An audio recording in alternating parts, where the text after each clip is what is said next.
Assalamualaikum warahmatullahi wabarakatuh. Alhamdulillah, alhamdulillahil wahidil qahhar, mukawwiril laili 'alan nahar.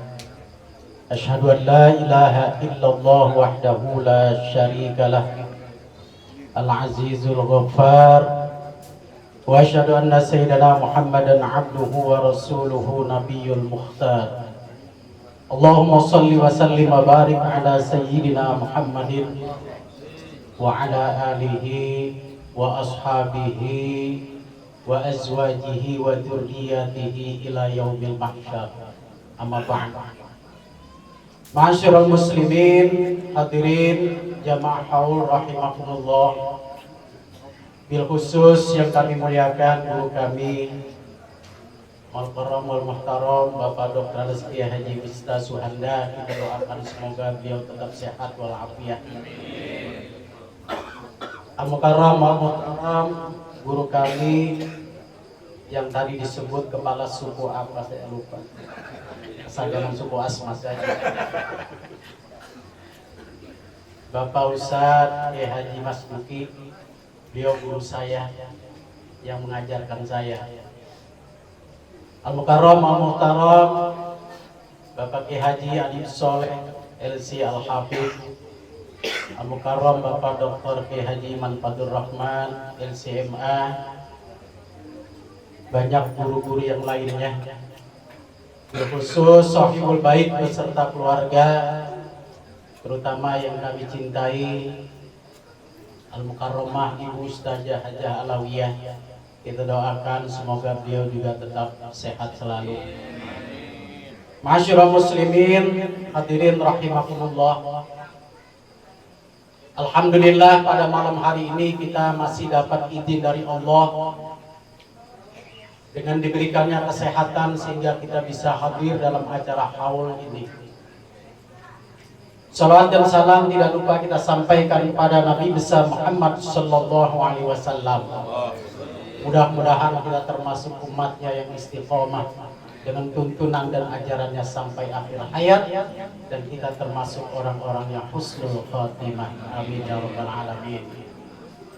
Para guru hadirin sekalian, saya ini sebetulnya gimana ya? Ada ribet-ribet dikit. Ya, jangan disebut ceramah dah. Ini banyak guru saya. Sebelumnya saya sedikit ingin menyampaikan sekilas tentang guru kita almarhum almarhumlah Bapak Ki Haji Ahmad Rosyidi bin Kong Haji Simin ini. Sama-sama kita maklum bahwa beliau adalah seorang guru, sosok seorang tokoh guru, baik dalam pendidikan formal maupun non formal. Formal di madrasah di sekolah, non formal di majlis-majlis taklim, majlis-majlis walimah, dan kegiatan-kegiatan kemasyarakatan. Pengabdiannya sebagai guru cukup lama, dimulai sejak kepulangan beliau dari Gontor sampai detik-detik terakhir ketika kesehatannya sudah tidak lagi mengizinkan. Dan ini beliau adalah benar-benar sosok guru yang perlu menjadi contoh dan tauladan. Karena sulit rasanya sampai saat ini saya mendapatkan sosok guru seperti beliau. Ini mohon maaf tidak direkayasa, tidak dibuat-buat. Karena saya sendiri ada termasuk salah seorang muridnya. Saya sendiri pernah dididik secara formal oleh beliau ketika saya di kelas 3 aliyah atau zaman dulu kelas 6 di At-Taqwa. Kebetulan beliau mengajar ekonomi. Ini kita sebut kebaikan-kebaikan beliau dulu ya, sebagai bukti beliau orang baik. Belajarnya pun tidak di kelas seperti sekarang, itu masih di samping masjid. Almarhum almarhumlah di dalam mengajar PTA, saya kelas 3 aliyah di samping masjid sebelah utara dekat. kamar wudhu. Lesehan ngajarnya, tapi belajarnya ekonomi, matematika, nahwu, fikih. Beliau megang bidang studi ekonomi. Saya ingat apa yang disampaikan oleh beliau. Beliau pernah mengatakan bahwa kalau ingin mendapatkan sesuatu, maka kita harus rela kehilangan sesuatu. Semua siswa yang ada jumlahnya 15 orang, waktu itu saya kelas 3 lihat cuma 15 orang. Sekarang meninggal 6 orang, jadi tinggal 9. Mudah-mudahan yang 9 panjang umur. Amin. Nggak ada yang bisa menjawab. Lalu beliau menjelaskan bahwa kalau kita pengen sepeda, maka kita wajib kehilangan sesuatu. Apa sesuatunya? Sesuatunya adalah uang, beberapa ribu. Baru punya sepeda. Kalau kita ingin punya motor, maka kita harus rela kehilangan. Kehilangan apa? Uang, beberapa puluh juta. Dalam istilah ekonomi, dalam ilmu ekonomi, setiap manusia wajib bergerak. Satu langkah yang kita ayunkan harus menghasilkan manfaat, harus ada hasilnya. Kalau tidak ada tujuan, tidak ada hasil, berarti kita telah membuang umur dan waktu dengan sia-sia. Itu isi yang paling saya ingat. Dan ternyata ini bukan hanya ucapan beliau, langsung beliau praktekkan. Pada waktu tahun 2007, saya ngobrol ringan dengan beliau di satu tempat. Karena kadang-kadang kalau beliau iseng itu saya suka dipanggil, diajak ngobrol. Yang lebih intens itu 2007 kemarin. Ente jangan lihat saya sekarang ini, tapi tanyakan saya 30-40 tahun yang lalu. Dimana pada waktu itu jadi seorang guru tidak ada yang diharapkan, karena dikasih sih dikasih, tapi dikasihnya itu hanya cukup buat beli minyak tanah, buat lampu tempel dan ngisi kompor buat masak air. Nasi dan lauk pauknya nggak beli. Maka dengan demikian saya harus bergerak, saya harus selaju melangkah ke depan, pantang mundur selangkah. Makanya bagaimana supaya saya ngajar tenang, di rumah juga aman. Beliau mulai kerja sampingan dengan buka warung di pertigaan Ciplak. Bahasa beliau, saya mulai dari jualan telur cecek, begitu bahasa beliau. Makanya jangan lihat saya sekarang punya segalanya. Dulunya bagaimana? Artinya apa? Semua kita harus bergerak. Bergerak, kenapa? Karena harapan ada di depan. Makanya ujung harapan. Di ujung sana ada harapan. Kembali ke laptop. Itu ungkapan waktu dia ngajar gitu maksud saya. Tetapi dalam pendidikan non formal, saya banyak mendapatkan ilmu dan pengalaman dari beliau. Baik lewat ngobrol langsung maupun lewat majlis-majlis ketika beliau menyampaikan ajaran-ajaran dan petunjuk-petunjuk. Ala kulli hal saya ingin mengatakan bahwa beliau adalah seorang guru yang benar-benar ikhlas, tanpa pamrih. Sampai-sampai dia ngomong sama saya, wallah kalau saya berbohong, kalau dapat duit dari sekolahan bahasanya gaji atau honor gitu, terus terang saya nggak mau membuka urusan orang rumah. Kenapa? Takut keikhlasan saya hilang. Nah kalau dibuka, dihitung dengan kerja sebulan, nggak sembabat kata orang Babelan. Ya. Takut keikhlasan saya hilang, maka bismillah saya ngajar. Adapun rezeki urusan Allah. Beliau berpegang kepada ajaran almarhumah Bapak Kiai Haji Nur Ali. Lu jadi guru jangan ngarepin hidup dari guru, enggak hidup lu. Guru adalah sebagai pintu rezeki, sebagai pembuka rezeki. Bagaimana supaya rezeki datang? Lu warung kek, lu miara ayam kek, lu ngojek kek, dengan satu catatan, jangan tambahan itu mengganggu aktivitas mengajar. Itu prinsip beliau. Dan beliau adalah guru yang siap pakai kapanpun selagi masih ada waktu dan kesempatan. Satu yang pernah saya alami langsung ketika saya panitia Jambore At-Taqwa, di mana seluruh cabang itu hadir di depan Masjid At-Taqwa. Beberapa hari menjelang hari H, almarhumlah pimpinan Bapak Kiai Haji Muhammad Amin Nur kurang sehat, bilang ke saya, kemungkinan saya nggak bisa jadi inspektur upacara. Akhirnya yang lebih pantas untuk menggantikan beliau karena beliau menangani masalah pendidikan, saya ngadep kepada guru kita Bapak Kiai Haji Rasyidi. Guru, saya mohon besok dalam acara Jambore At-Taqwa guru menjadi inspektur upacara. Apa kata beliau? Insya Allah siap.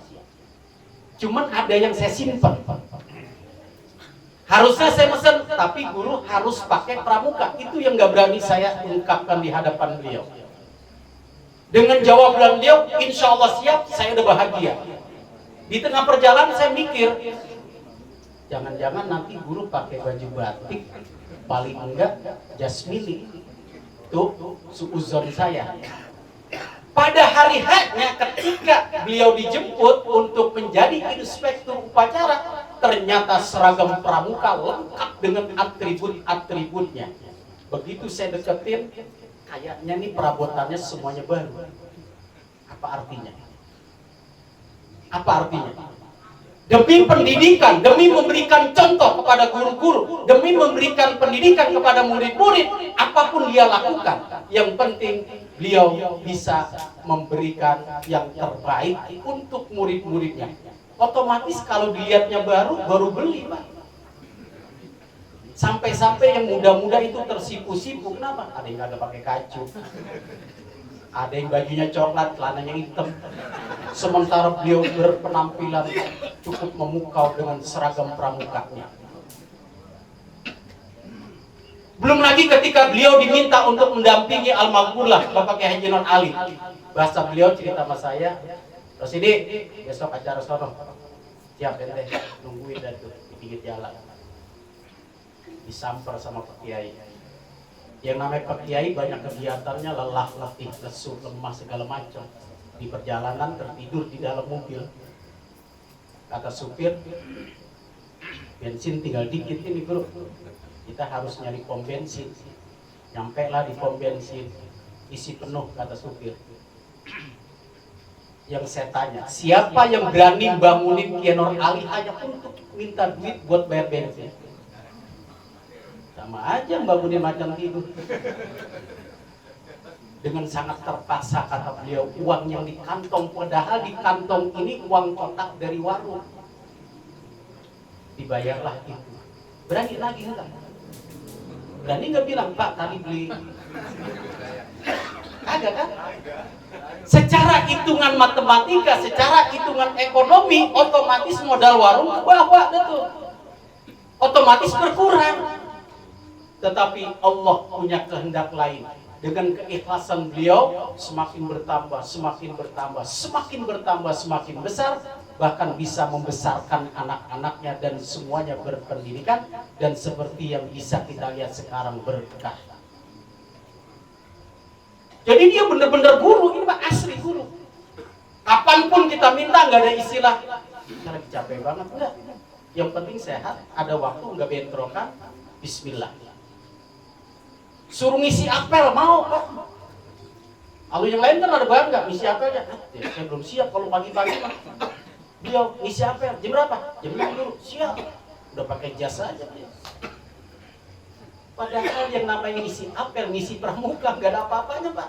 Upahnya cuma terima kasih guru, jazakumullah. Kira-kira perut lapar dibilang jazakumullah jadi kenyang nggak? Gak bakal. Subhanallah. Saya banyak berguru dari beliau, terutama dalam obrolan-obrolan kecil. Yang saya ingin katakan bahwa perjalanan hidupnya kebanyakan digunakan untuk mendidik, mengajar masyarakat ataupun santri-santri. Maka saya berani mengatakan beliau insya Allah fisabilillah, termasuk pejuang di jalan Allah.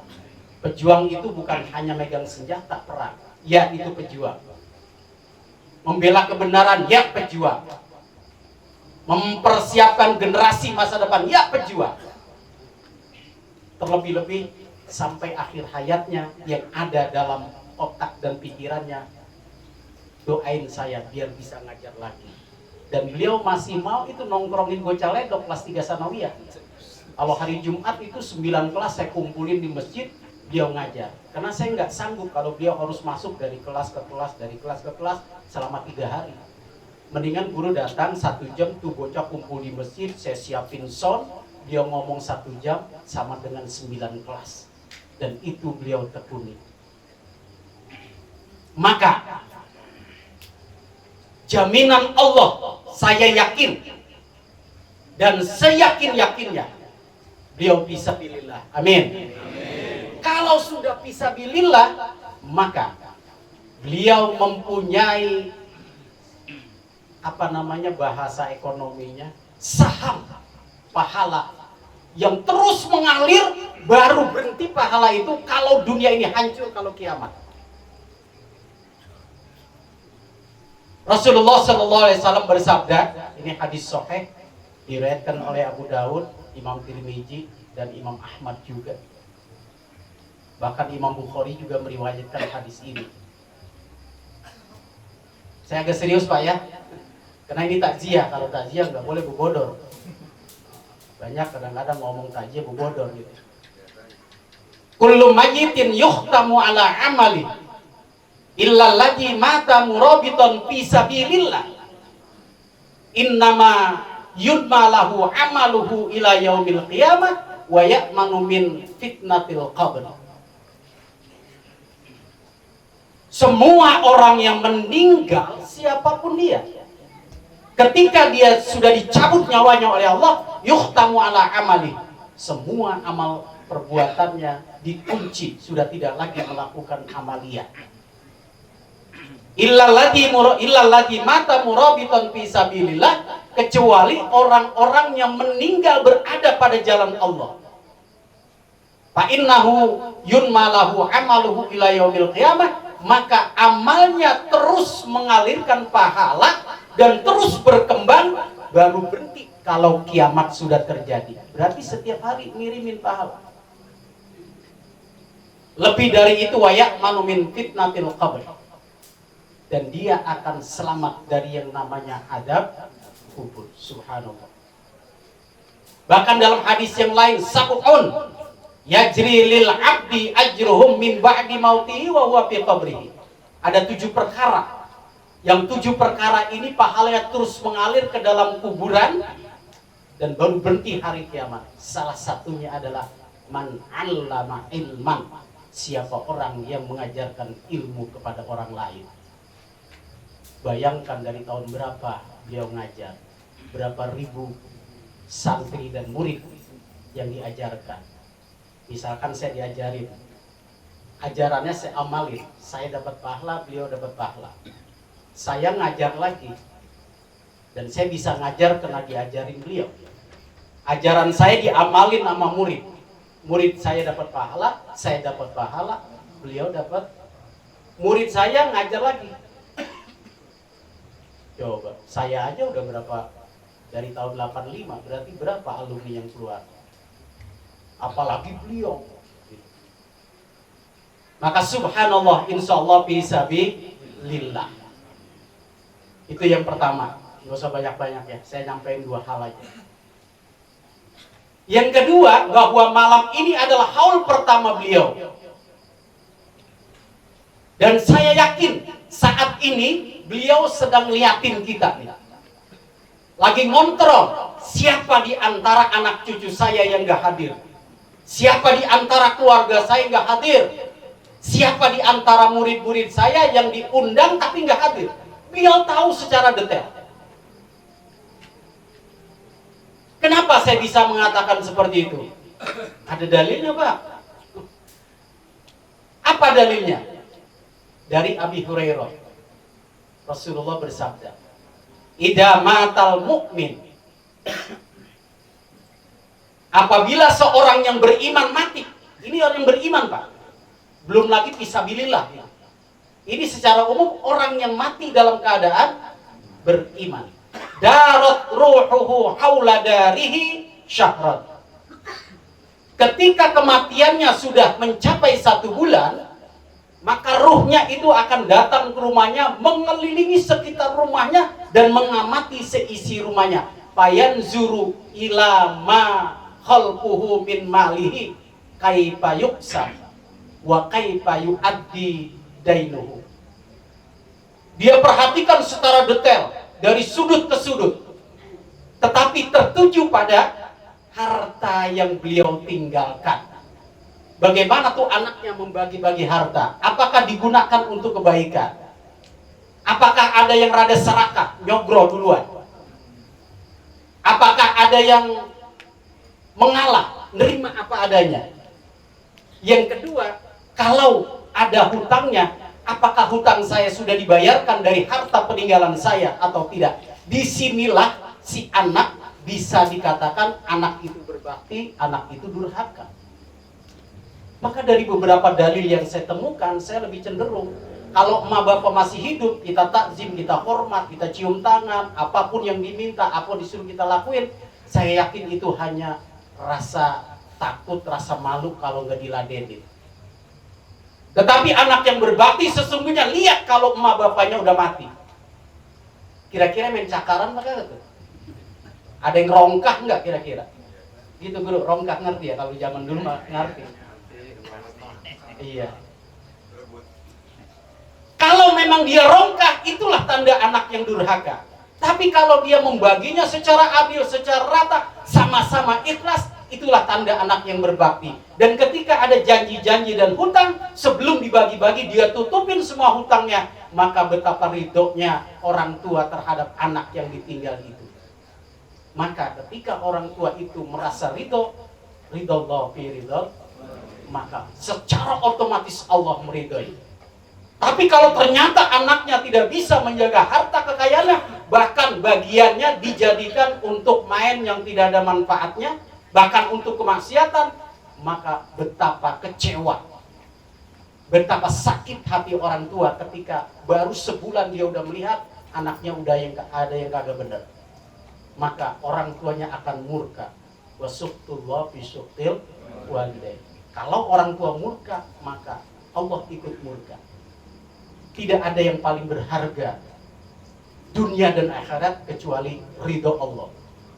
Dari mana kita menggapai ridho Allah? Salah satunya adalah dari kedua, terlebih-lebih kalau kedua orang tua kita sudah meninggal. Sampai-sampai Pak, ada pernah saya baca sebuah doa yang artinya begini aja dah. Emang ini sebuah syairnya cukup ya, kalau sepintas kita kurang ngerti. Apa doanya? Ya Allah, masukkanlah saya ke dalam neraka berdasarkan ridhomu, dan jangan engkau masukkan kami ke surga berdasarkan murkamu. Apa maksudnya itu? Ini dalam ini. Ya Allah, masukkanlah kami ke dalam neraka berdasarkan ridhomu. Jangan engkau masukkan aku ke surga berdasarkan murkamu. Karena dia tahu betapa rahasia ridho itu. Artinya apa? Kalau Allah ridho, mustahil kita dimasukin ke neraka. Kalau Allah murka, mustahil kita ditaruh di surga. Lebih rela saya masuk neraka tapi ridhomu daripada masuk surga tapi murkamu. Maka salah satu kunci untuk membuka surga adalah ridhonya kedua orang tua. Bagaimana caranya? Itu tadi, gunakan harta kekayaan yang ditinggal, lunasi segala janji-janjinya. Kenapa? Nafsul mu'min mu'allaqatun bidainihi hatta yuqdo anhu, rawahu Ahmad. Nyawa seorang mukmin, ini orang mukmin lagi nih, bagaimana yang kafir? Nyawa seorang mukmin, ruh seorang mukmin itu terkatung-katung, ditolak tidak, diterima tidak, gara-gara sebab dia punya hutang semasa hidupnya yang belum dilunasi. Baru ruhnya diterima oleh Allah kalau hutangnya dilunasi. Hatta yuqdo an. Bayangin kalau orang tua kita punya hutang. Makanya di kita ini ulama kita, guru kita ngajarin kalau sholat jenazah ada yang sambutan dulu. Apabila orang tua kami punya salah, sengaja atau tidak, mohon dimaaf. Apabila punya hutang piutang, mulai detik ini akan ditanggung oleh anaknya yang bernama Ahmad. Mau bapaknya ada peninggalan, alhamdulillah. Enggak ada peninggalan, tetap kewajiban seorang anak harus membayarkan. Kalau tidak, durhakalah dia. Makanya jangan main-main utang, Pak. Kalau buat bayar, kalau kagak, anak kita juga kagak bayar. Pernah dalam salah satu halaqah Rasulullah nih, Rasulullah pernah ngomong begini, kamu ini jangan membuat teror diri kamu yang membuat kamu tidak tenang. Sahabat bertanya, maksud membuat teror sendiri itu bagaimana ya Rasulullah? Jangan banyak utang. Kalau kamu banyak utang berarti kamu terus meneror diri kamu sendiri. Kan kalau orang punya utang, dunia sempit, waktu cepet. Perasaan baru kemarin nyetor saya, udah tanggal lagi baik. Ya, coba kalau nggak punya utang, lama banget tungguin maghrib juga. Tapi kalau punya utang, tanggal 1 ke tanggal 1 cepet banget. Bunyi di HP, celeng, tagihan Anda jatuh tempo. Baru kemarin kan. Boleh jadi Rasulullah, kalau kita punya hutang itu berarti kita meneror diri kita sendiri. Nah ini, makanya jaga. Kalau bisa mah jangan utang. Man mata wa huwa bari'un minal kibri wal gululi wadaini dakhalal jannah. Hadis riwayat Imam Tirmidzi. Siapa orang yang mati kemudian bebas dari takabur, sombong, bebas dari menipu, nggak pernah nipu orang, bebas dari hutang, dakhalal jannah, maka dia akan masuk surga. Hadis dari Sauban. Sauban itu orang yang nggak pernah betah kalau sehari nggak bertemu dengan Rasulullah. Berarti hadisnya hadis kayaknya utang mulu ya. Motor, utang. Mobil, rumah, HP baju. Allahu Akbar. Kalau kata beliau nih almarhumah guru kita, Ber, nabung. Beliau kalau manggil saya Ber gitu, nabung. Bentar ente punya motor, cash. Tapi nabung dulu, sabar. Nikmati hidup ini apa yang ada. Sebelum mampu jangan mikir-mikir yang lain dulu. Ini belum mampu udah mikirin yang gede-gede, utang. Baru 3 bulan, ya kolektor nyampe. Akhirnya yang tadinya keren, bawa motor gede, jalan kaki, tetangga nanya, lah motor kemana? Mau dibilang apa adanya, beliau nyebutnya begitu. Nah, beliau menyaksikan berarti fataduru ba'da dzalika hatta yutimma alaihi haulun. Setelah beliau mati 1 tahun, orang mati 1 tahun, ini guru kita berarti haul dan dia. Beliau datang lagi mengelilingi sekitar rumahnya. Fayanzuru man yad'u lahu wa yu'addi duyunahu. Siapa saja orang yang hadir mendoakannya, siapa saja orang yang mau melunasi beban-bebannya, dan siapa orang yang masih merasa kehilangan dengan matinya 1 tahun beliau, itu beliau tahu detail, secara mendetail siapa yang datang hari ini, siapa yang tidak. Hati-hati kalau jadi cucu denger engkong haul kagak datang, di absen ya. Benar beliau melihat ini dari Rasulullah. Bahkan ada satu kisah ketika perang Badar. Perang Badar kan jumlah orang Islam jauh lebih besar dibanding lebih sedikit dibanding orang kafir. Kalau nggak salah cuma 300 berapa? 313 lawan ribuan. Tetapi karena di situ Rasulullah bertaruh, ya Allah, ya Rabb, kalau Islam sampai kalah, saya tidak bisa berbuat apa-apa. Akhirnya dengan kegigihan tentara, Meskipun banyak yang meninggal, tapi diberikan kemenangan. Setelah perang, kata Rasulullah, tolong disisir, takut-takut ada sahabat kita yang meninggal. Disisir, ternyata ada 24 sahabat yang meninggal. Kata Rasulullah, tolong dikubur di sini. Ada bekas kobak, di Mekah memang gak ada kobak. Pokoknya ada lubang begitu. Kubur di sini, 24 orang satu kuburan. Yang kalau kita sebut kuburan apa? Masal. Setelah disolatin, dikuburin, doa, Rasulullah pulang bersama dengan pasukan yang masih hidup. 3 hari dari menguburkan para syuhada, Rasulullah bilang kepada Sayyidina Umar, Umar, tolong cariin saya kendaraan. Biasanya Rasulullah kalau mau kemana-mana itu bilang, saya mau ke sini. Ini kagak, tolong cariin kendaraan. Dicariin Datuk Grab sama Umar bin Khattab. Kendaraan yang memang spesialis buat Rasulullah, seekor onta. Cuman Umar bin Khattab bingung nih Rasulullah mau kemana, tapi nggak bilang-bilang, mau nanya takut.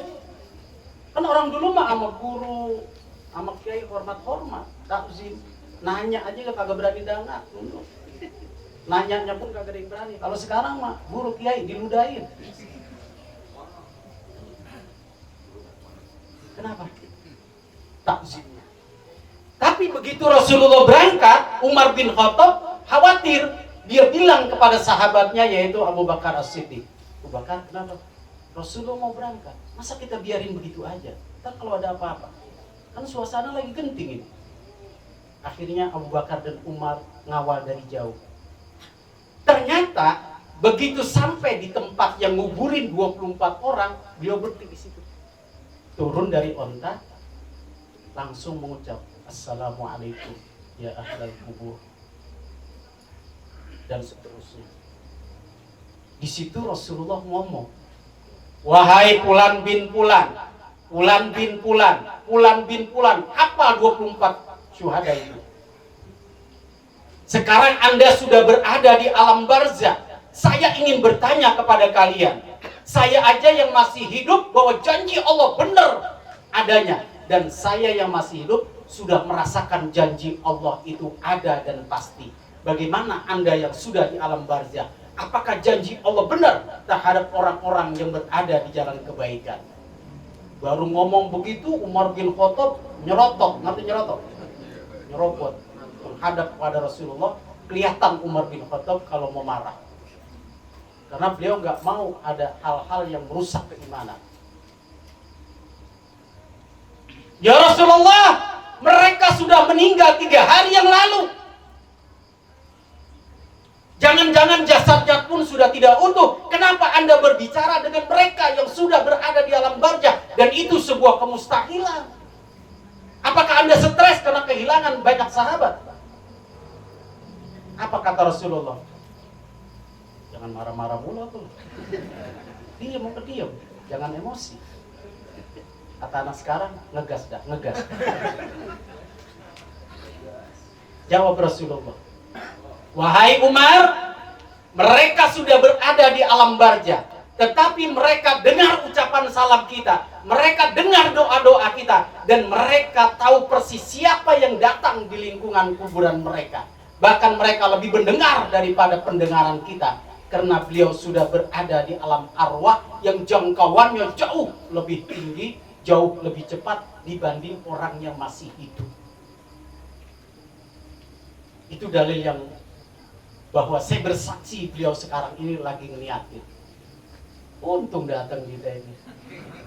Tapi yang nggak datang, kita husnuzon karena memang banyak acara. Kondangan aja 6 Pak hari ini. Besok 9. Iya. Kita nggak kondangan guru. Kalau guru kan nggak kondangan ditandain. Kata guru ngajarin doang. Padahal mah bukan bahasa yang nggak peginya, Pak. Kita mau ngasih 50.000 malu, 200.000 ya kecampal kan begitu.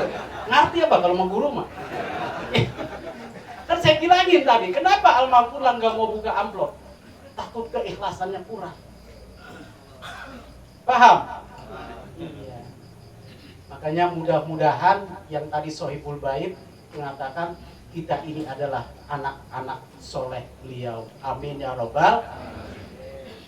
Nah, maka jangan nanti udah dibilang beliau pahalanya mengalir terus ribuan murid sampai hari kiamat. Kalau gitu nggak perlu didoain loh. Orang yang baik di alam barzaknya ditambah doa-doa kita, maka derajatnya akan diangkat. Dan kita sebagai orang yang mendoakan tercatat sebagai anak-anak yang berbakti. Karena salah satu bakti orang yang hidup kepada mati adalah al-istighfaru lahu wa du'a'u lahu. Mintakan ampun untuknya dan mendoakan untuknya. Man da'a li akhihi inda zahril ghaib qalatil malaikah wa anta misla dzalik.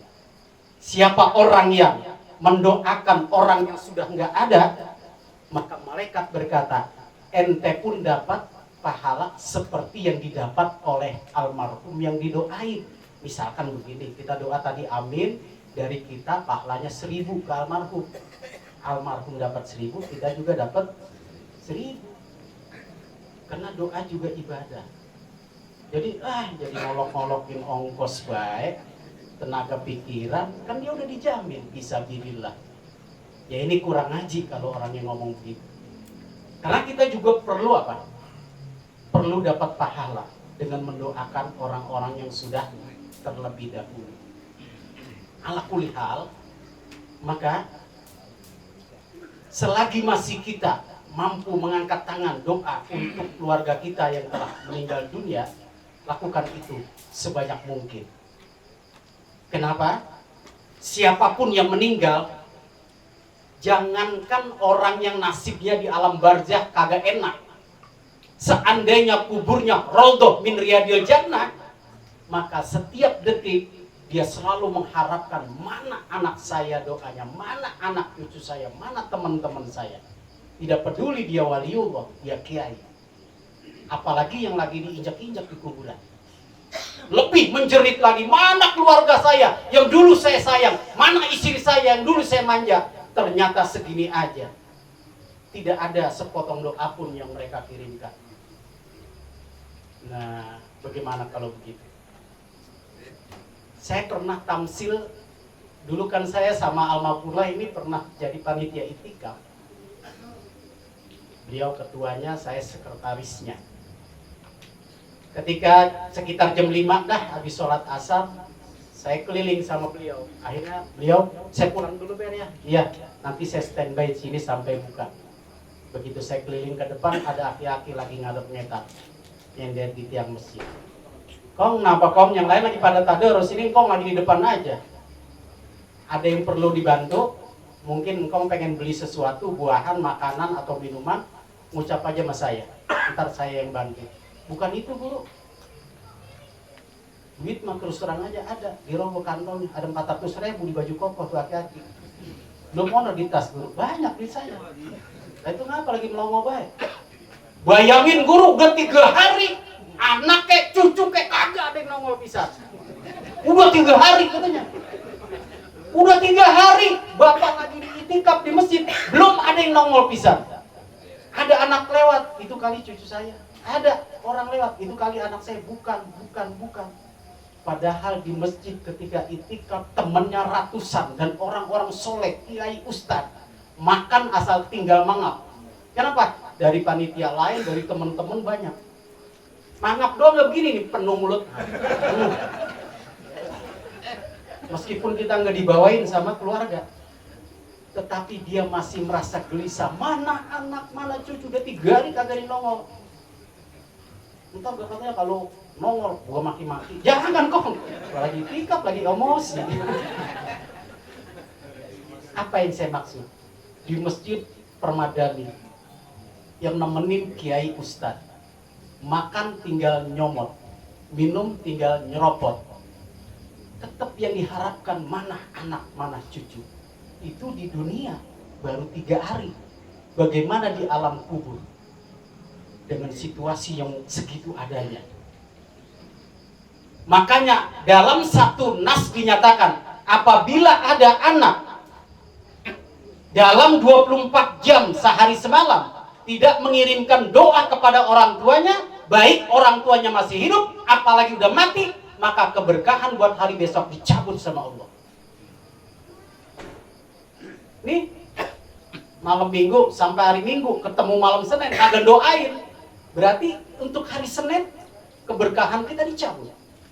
Senin kagak doain, dicabut lagi. Berapa banyak orang yang secara ekonomi kehidupannya cukup tetapi masih keringetan, masih gelisah, jangan-jangan gak pernah ngedoain orang tua. Kenapa? Merintih orang tua, ya Allah ya Allah, mereka bukan orang susah, tetapi kenapa tidak pernah mengirimkan doa? Dicabut lagi. Harta boleh banyak, kalau nggak berkah, nggak akan bermakna, tidak akan membuat ketenangan. Tapi kalau banyak berkah, itu yang kita harapkan. Kuncinya doain orang, apalagi kalau udah meninggal. Ini anak-anak beliau, guru semuanya, pendidikan semuanya, tapi saya berkewajiban karena saya termasuk orang yang sering diajak ngobrol. Meskipun ustazah, tetap saya titip, jangan lupa doain. Minimal 5 kali dalam 24 jam. Setiap kali sholat, insya Allah berkah. Amin ya robbal. Mungkin itu aja yang bisa saya sampaikan. Kalau ada hal yang tidak berkenan, mohon maaf. Hadanallahu wa iyyakum ajma'in. Wassalamualaikum warahmatullahi wabarakatuh.